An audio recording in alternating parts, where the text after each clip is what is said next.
Mwonzora commander.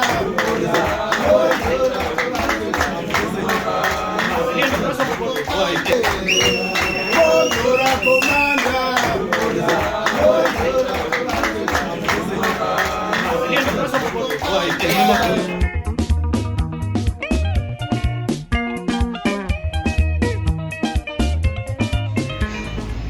There is need to seriously protect the people of Epworth. 16,000 people, 16,000 houses face demolition. The local MP of Epworth is supporting these demolitions. There is therefore need to have a voice to stop these dastardly demolitions. And these demolitions are being done without affording people alternative accommodation in terms of the constitution. So we are going there to protect the people of Epworth. Fourth,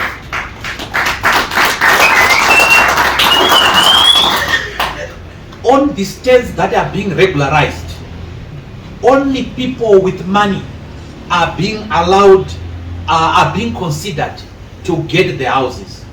That means that the poor, the downtrodden, the real people of Epworth are consigned to perpetual homelessness, and the MDC cannot sit idly by, and that's why we are doing something about it.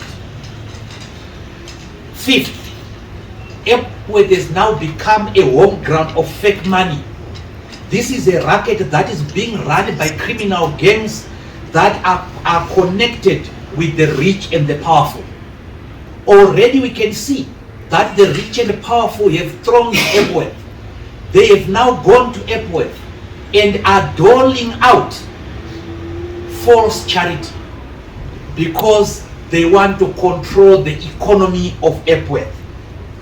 So through our democratic process, candidate selection process, our party chose Mrs. Alice Nyahunzi as its candidate.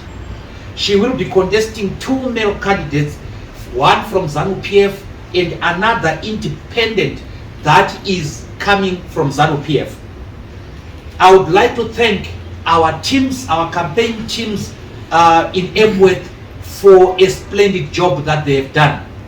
Within no time, the campaign teams have converted Epworth into an MDC stronghold once more. I also want to thank our youths and our security details for great discipline they have shown in the face of efforts by some elements to scupper our efforts in Epworth. No person has been injured at the Harvest House. No person has been beaten in Epworth on account of the MDC, and that's the MDC that we lead. That's the MDC that is going to lead the people of Zimbabwe. A disciplined party,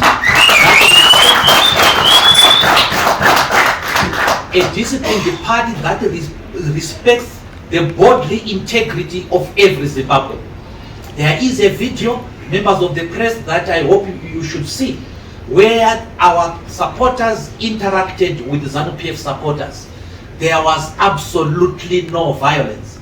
I want to laud our teams for the positive arrogance and confidence that they showed in Epworth on that occasion.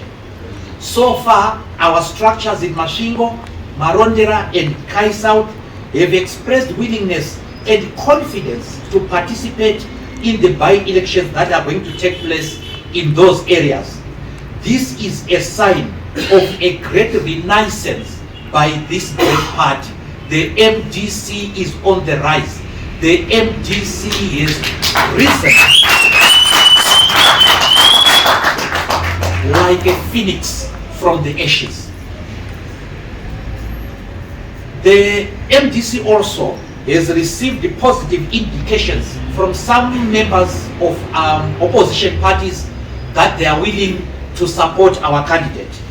This will pave a way for important collaboration with all opposition forces. As stated before, we have extended an invitation on all those people who left the party to come back and participate in the lawful activities of the party. They know or ought to know the procedures and the channels to be followed. Never can we allow as MDC a hostile takeover of this party by unelected people. We will not. In Epworth, our fight is no longer against the Zanu PF candidate only. It is a fight against the tenderpreneurs, commonly known as Zigananda, who are trying to use the Epworth election as a launchpad to get senior places in Zanu PF.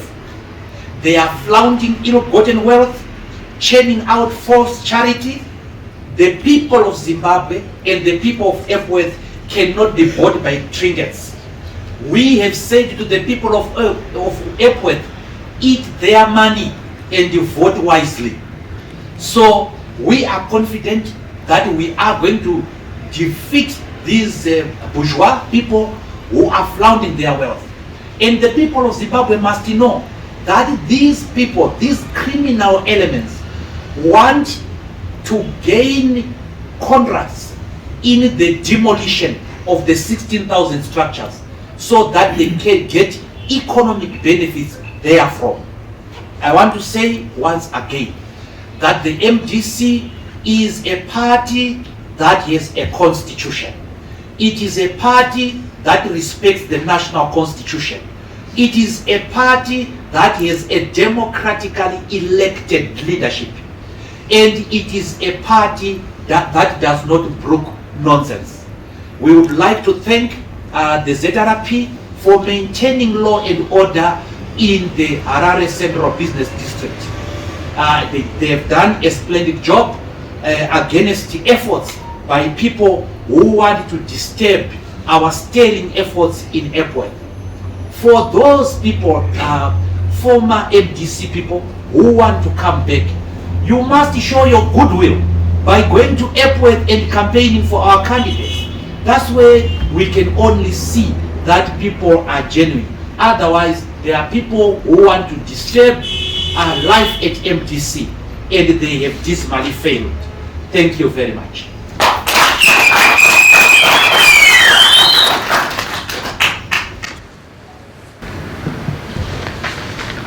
I'm now inviting questions. Leo. Thank you. Okay, fire away. Thank you so much. I'm Leopold from newspaper.com. My first question, you have partly answered it, but just a bit of clarification.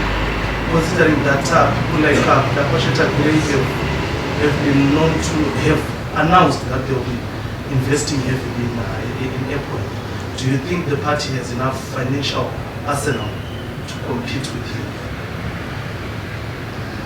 Second question, anybody? I think I will start with, I'll go to a lady this time. Just one? Okay. I think maybe you can answer that one.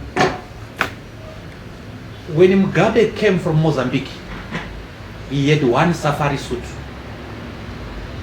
And he fought against a machinery that had the ability to spend £1 million a day on the war. We had helicopters, we had jets, but he still won. The point I'm making is that money does not buy everything. MDC has defeated rich people before. We have fought against people like Chigumba. We have fought against people like Chiangwa. We have fought against all the petty bourgeois, and we have defeated them.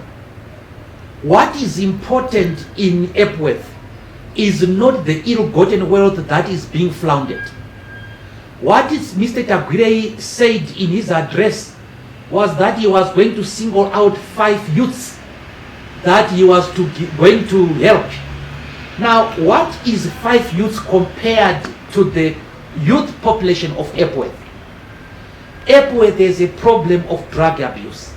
Epworth has a problem of homelessness. Why was Mr. Tagwirei not doing it before? Why is he trying to promise us now? Mr. Tagwirei has shown Zimbabwe that he has a very bad political table manners. In fact, he's one of the most incompetent politicians I have ever seen. He is failing to make it into the Central Committee of Zanu PF. He has tried to use money and cars to get into the Central Committee of his party, and he has failed. He will try to use money and wealth in Epworth, and he will equally fail. So his wealth does not intimidate us. As you can see, the crowds supporting MDC are increasing every day, and no money will say, no amount of money will save the Zanu PF candidate. We will defeat them. Supplementary question? Yes, that's Okay. totally different. Okay, it's okay.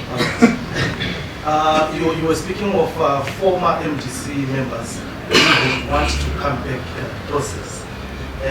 Probably may you add on how those negotiations are coming up, those discussions, if there have been any, and also so that I don't waste people's time, on whether or not discussions which Mr. Morgan Komichi has been speaking about in the past, that there are discussions to unite the opposition leaders who were once united, whether you have been engaged in how that has come out. Thank you. With regards to Mr. Komichi, he is neither fish nor frog in the politics of the opposition. Mr. Komichi formed this political party, and in anticipation to your question, I brought a video that was recorded of him trying to contest the 2023 elections as a presidential candidate. And the video was recorded by one of the top journalists. And he says he wants to campaign on the ticket of the UMDC. That's a different political party from this one. So he formed his own political party. It did not work there. He then changed and went and joined Chapman and became Chapman's candidate, the UDC or whatever that party is called. And it did not work again. And he came back and he is now saying he's a member of MDC, a leader of MDC People or MDC Tagwirei. And then it is not working again. And on Saturday he came here to be part of the violence that was planned here, violent takeover of the Harvest House. We cannot negotiate with people at gunpoint. That's simply not our policy. If you want to negotiate with us, you have to respect us. You have to respect that the MDC exists and has a leadership and a constitution. You have to respect the headquarters of the MDC. That's the bottom line.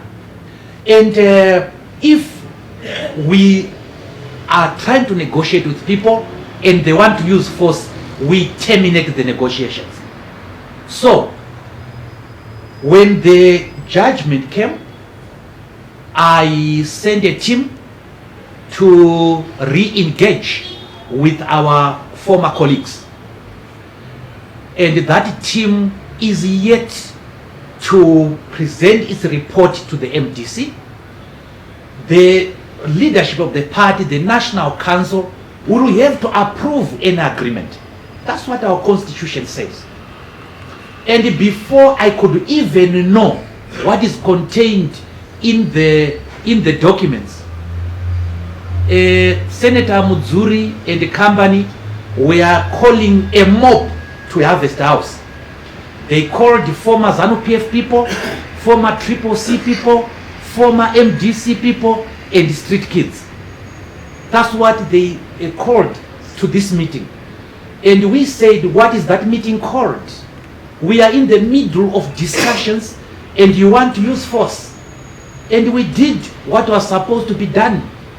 The smartest, cleanest way of excluding people from our headquarters. No one was injured, but no one got in here.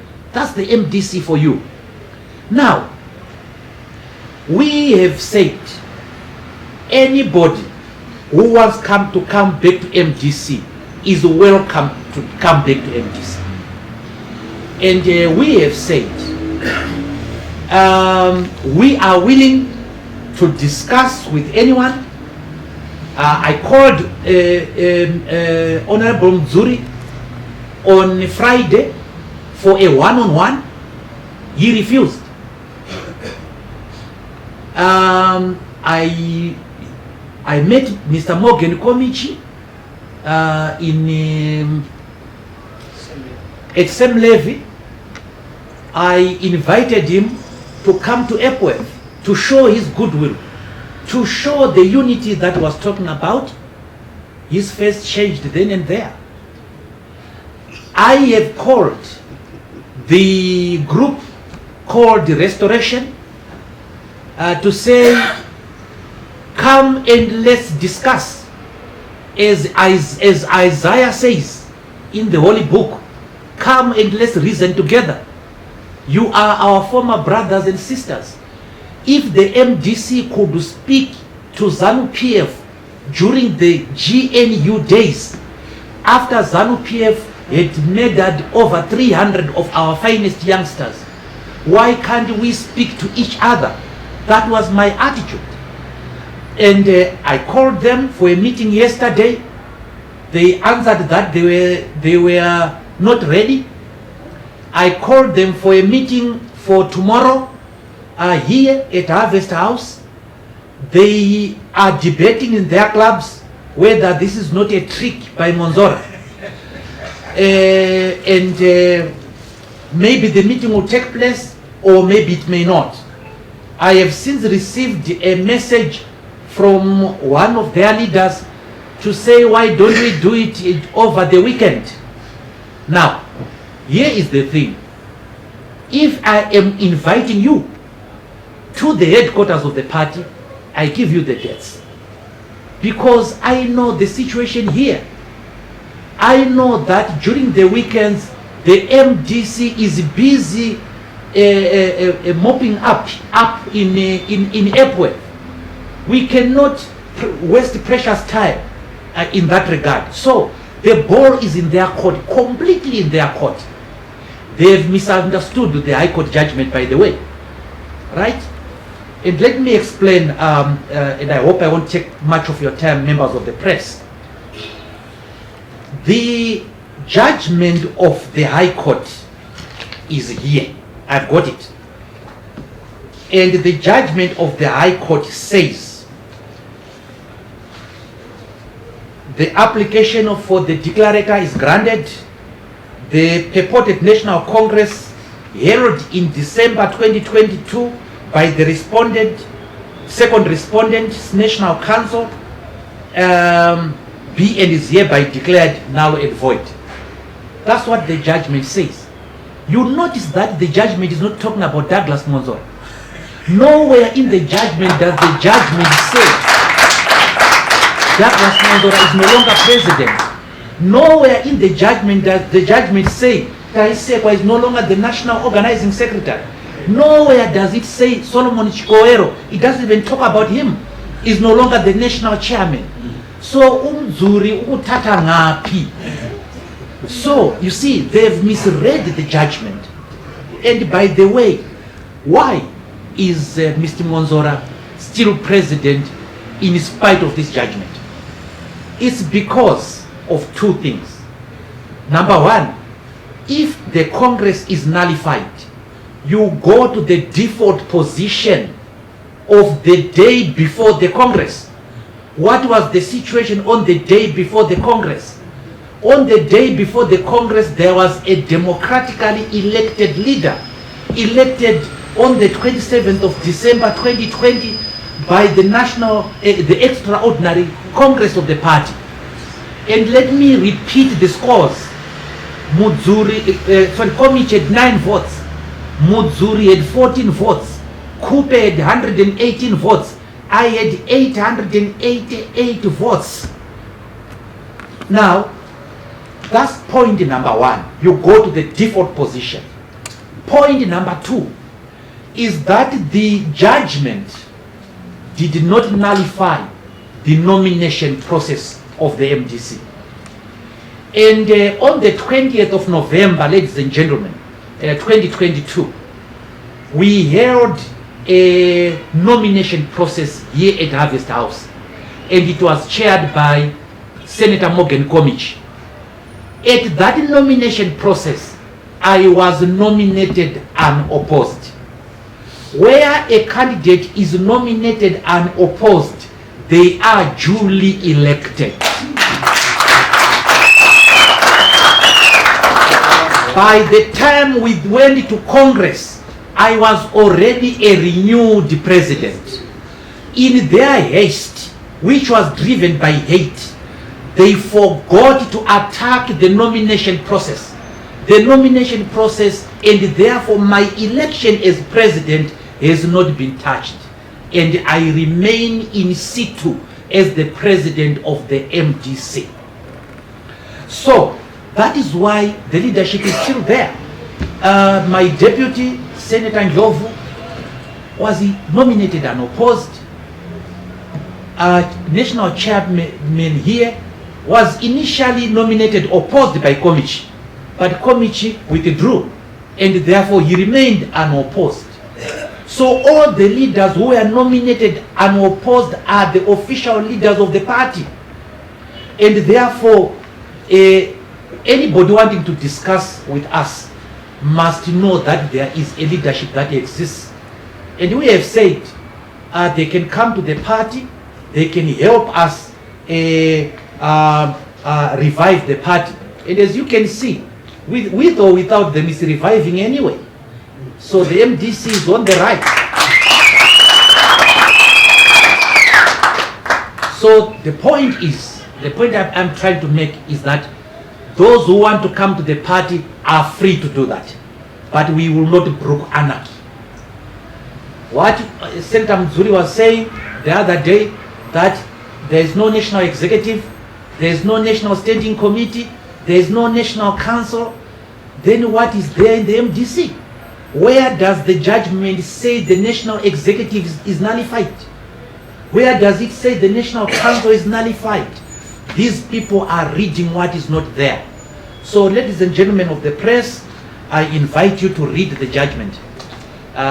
Whether we appeal in the High Court or not, in fact, we are thinking twice about it. There is no judgment to really take home about. But, just a word of advice to my colleagues, they should go back to their lawyers. And their lawyers must advise them one important thing. If you have a judgment in your favor, and it says what you say it says, you go to the messenger of court, and the messenger of court will come and enforce the judgment. You don't resort to self-help. And right now, I dare them, if they are saying I'm not following this judgment, they must prosecute me for contempt of court. If they say this judgment says that I'm no longer president, they must come and evict me, isn't it? They can't do that because they've been lying to their supporters. They've been hiding this judgment from their supporters. And as I said, we are ready for discussions. Anybody who wants to come to the party is free to come to the party. But he is not coming to nothing. He is coming to an organ, an organization that exists.